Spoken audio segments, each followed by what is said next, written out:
dans les cinémas en fait en ce Bon, moment. écoute, arrête de parler parce que je pense que notre dernière invitée a beaucoup de choses à dire. En même temps, c'est normal. Héloïse D'accord, Deré, j'arrête. 14 ans, elle sort son premier roman. Vous avez vu, elle Le est bonne, monde hein, en m'a, les c'est prémices, difficile. on l'accueille.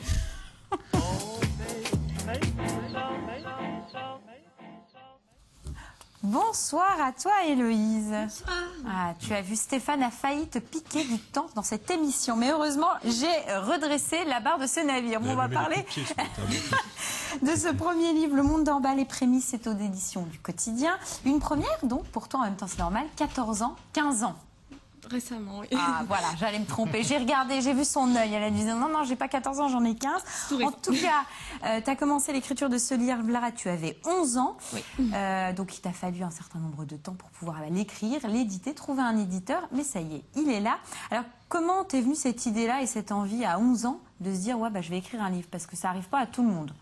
Alors, en fait, depuis que je suis assez jeune, peut-être même 6 ou 7 ans, j'aime bien écrire des histoires. Depuis que je sais écrire, j'écris.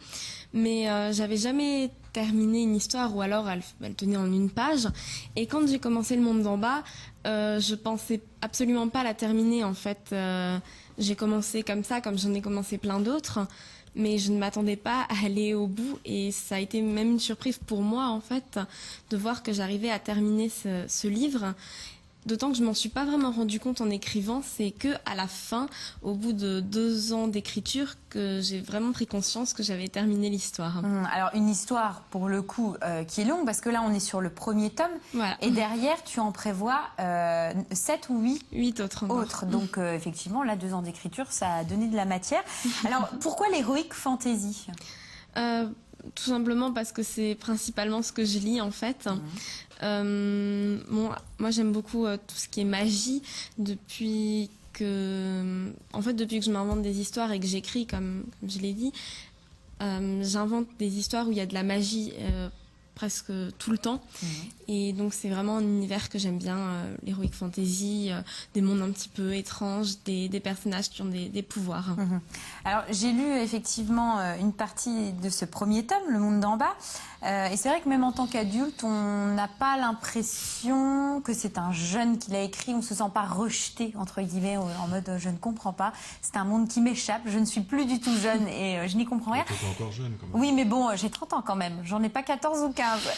Est-ce que, clairement, tu voulais viser un public, c'est-à-dire qui est le plus difficile à convaincre? Est-ce que ce sont les jeunes ou les adultes dans un livre comme celui-ci pour toi? Alors, je pense pas que ce soit les gens de mon âge, parce que déjà c'est un univers et un genre qui plaît plutôt aux gens de mon âge, donc c'est peut-être plutôt leur genre de lecture plutôt qu'un genre de lecture pour des adultes.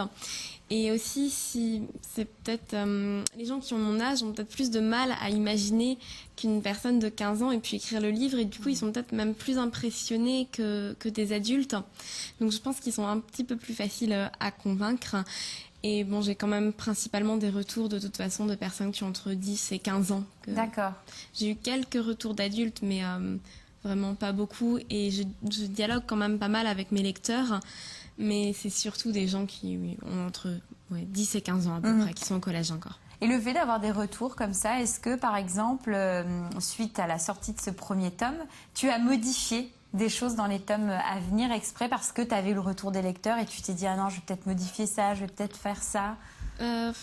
Non, pas vraiment en fait. C'est vrai qu'en général, quand j'ai des retours, je demande un petit peu les personnages préférés, les scènes préférées pour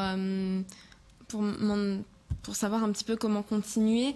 Mais l'histoire en elle-même, je la change pas. Mais par contre, les détails, je peux un peu modifier par rapport à ce que j'avais prévu. Mais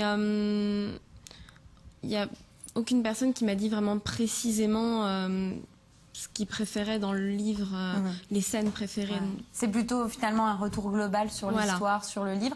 Le prochain tome, il est prévu pour quand?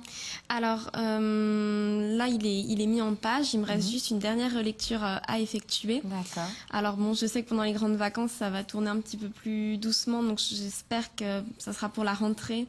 Normalement, ça devrait aller début septembre. D'accord. Eh ben, j'en parlerai dans l'émission pour le tome 2. Merci beaucoup, Héloïse. Le monde d'en bas, les prémices, c'est aux éditions du Quotidien. Merci beaucoup. On évoquait mardi la création artistique avec la compagnie Cascade.